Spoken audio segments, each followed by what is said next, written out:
sa'yo kung paano ko bibit-bitin yung pagtingin ko. Kasi kung hanggang tingin lang ay bitin, ayoko rin naman to kim-kimin. Kaso mukhang hindi ko pa rin to sa'yo kayang banggitin. At baka isnabin mo lang at di mo pansinin. Bitin kahit na MP Bira Gin ang inumin, yung tapang ay wala pa rin. Saan ko ihiramin kahit paglasing wala rin. Kung pagising ko duwag pa rin.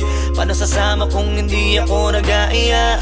Paano tatama kung hindi ako tumataya? Minsan iniisip ko na wag na lang kaya. Kaso yung isip ko ay nagbabago din maya-maya. At sobrang sa pag-asa, kulang sa kumpiyansa, kaya mukhang malabong magka-tsansa.